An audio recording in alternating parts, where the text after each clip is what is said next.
It took me 30 years in medicine to fully understand something that could have saved people's enormous amount of time and stress and confusion. And today I want to share it with you in just a few minutes. Whether you're just starting your journey or already successful and in mid-career, this is what I wish more people would really understand early. I spent decades in radiology, reading scans, MRIs, CTs, performing procedures, and interventional, seeing what most people never see. And here's what stuck with me. Disease rarely begins in crisis. Code blue, rapid response, 911, call for emergency responders. It begins in silence. Whether it's blocked arteries that lead to your heart that can cause heart attack, or blocked arteries that can lead to your brain that can cause stroke, or metabolic drift, which is really a gradual loss of organ function over time due to one's biology, disease, or aging. It's a drift. So the first truth I wish to share with you that I wish people understood early is that the right time never comes. We tell ourselves, I'll focus on health when things slow down, when I have more time, when I feel ready. But the right time never comes, and biology doesn't wait for readiness. Procrastination isn't laziness, it's really discomfort avoidance. Disease doesn't wait on you before it progresses. And in medicine, I rarely have heard, I'm glad I waited. Here are a few examples of what I mean. 42-year-old male patient was told his blood pressure was high. He feels fine. He decides to wait and see. 5 years later, he has a stroke. You almost never hear, I'm glad I waited to treat my blood pressure. Prevention works best before symptoms appear. Here's another example. A 45-year-old woman is advised to get a colonoscopy. She postpones it because she feels healthy. At 52, she develops symptoms, and the cancer is now advanced. I rarely hear patients say, I'm glad I delayed that screening. A small polyp removed early could have prevented cancer entirely. Here's another example. A patient is told his blood sugar is creeping up. Doctors recommend weight loss and lifestyle changes.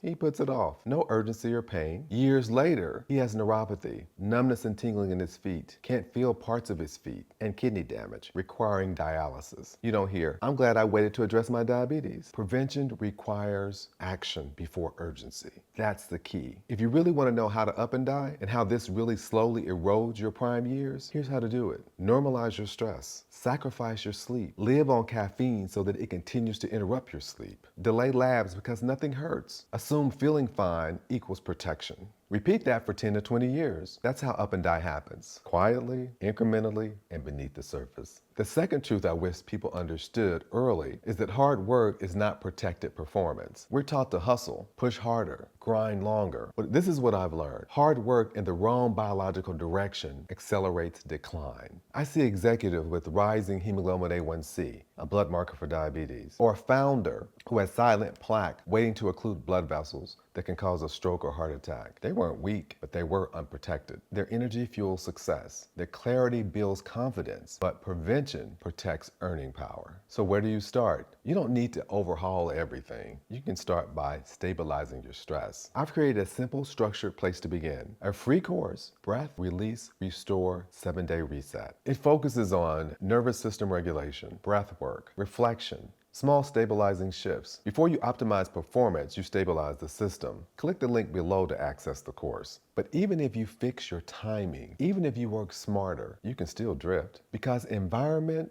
and inaction shape your trajectory more than you think. You don't up and die overnight, you drift. And if you don't recognize it early, you won't correct it. In part 2, I'll break down the 2 hidden forces quietly accepting decline and how to protect your prime long term. I'll see you there. And always remember, awareness is leverage, action is protection, and longevity is earned.